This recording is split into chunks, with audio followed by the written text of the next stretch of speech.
Welcome back, my children, my grandchildren, my friends, my family, my compatriots, my lovers of all things fantastic.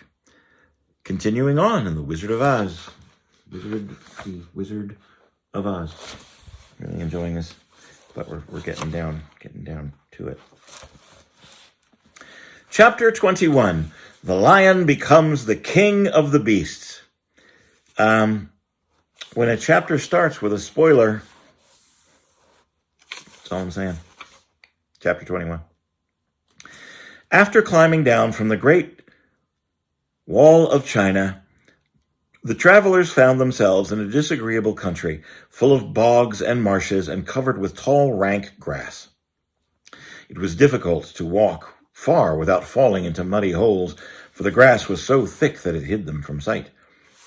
However, by carefully picking their way, they got safely along until they reached solid ground.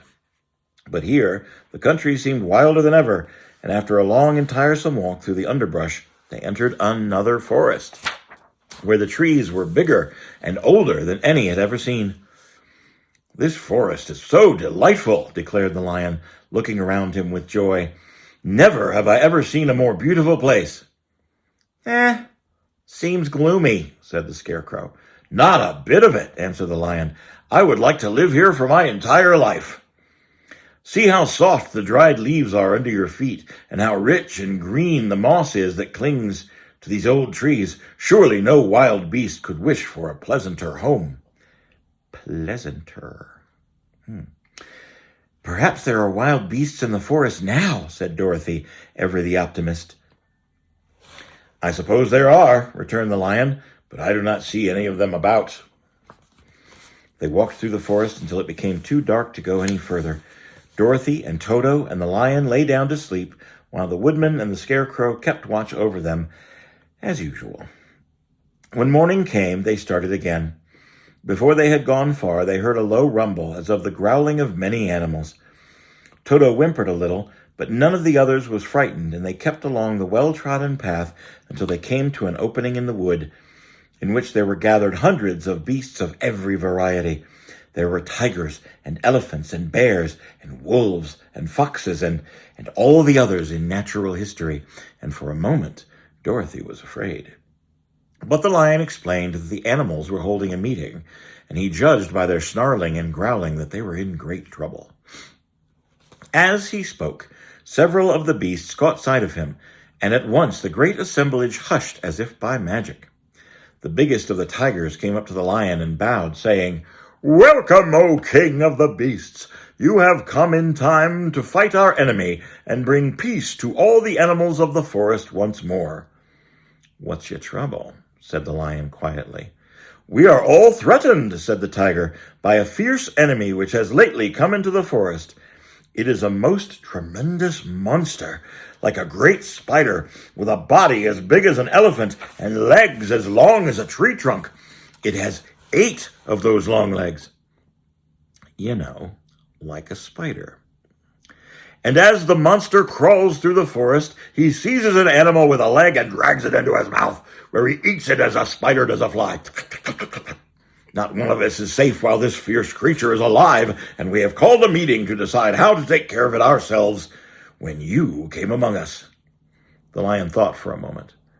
"Are there other lions in this forest?" he asked. "No, there were some, but the monster has eaten them all. And besides, none of them were nearly so large and as brave as you. We just met. We just literally met. How do you know how brave that... If I put an end to your enemy, will you bow down to me and obey me as king of the forest?" Now, let's talk about ego for a second here, okay? Yeah, I'll do this thing for you. I'll keep him from killing you, but then you gotta make me your king or something, because I ain't doing this for free.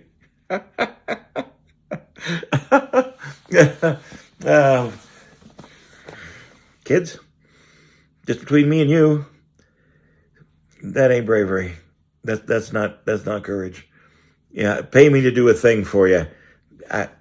Okay. All right. It's fine. It's good. Good story. Good story. If I put an end to your... I read this part, I'm going to read it again. If I put an end to your enemy, will you bow down to me and obey me as the king of the forest? Inquired the lion. Oh, yeah, we'll do that gladly, returned the tiger. And all the other beasts roared with a mighty roar. We will!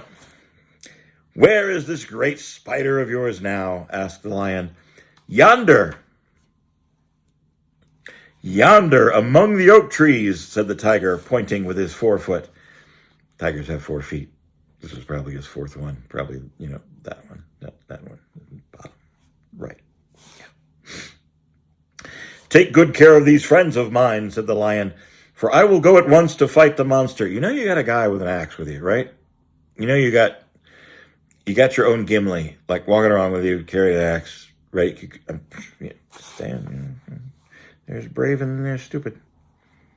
There's brave and then there's stupid. Got a guy with an axe. He bade his comrades goodbye and marched proudly away to do battle with the enemy. The great spider was lying asleep when the lion found him, and it looked so ugly that its foe turned up his nose in disgust. Its legs were quite as long as the tiger had said, and its body was covered with coarse black hair. It had a great mouth with a row of sharp teeth 1 foot long, but his head was jointed to the pudgy body by a neck as slender as a wasp's waist. Wasp's waist. This gave the lion a hint of the best way to attack the creature, and as he knew it was easier to fight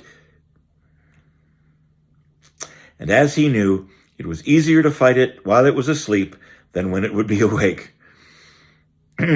So he gave a great spring and landed directly on the monster's back, and then with one blow of his heavy paw, all armed with sharp claws, he knocked the spider's head off of its body.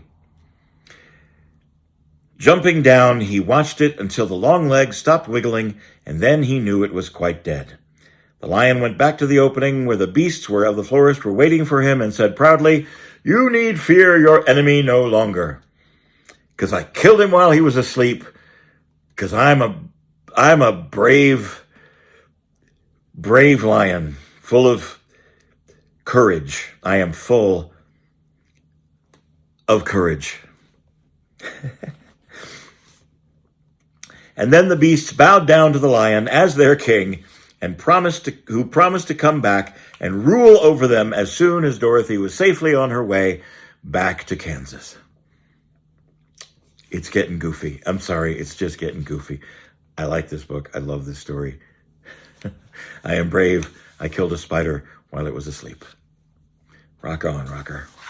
Oh, and that's the end of the chapter. Okay, getting close. I love you. I thank you for watching, and I'll talk to you soon.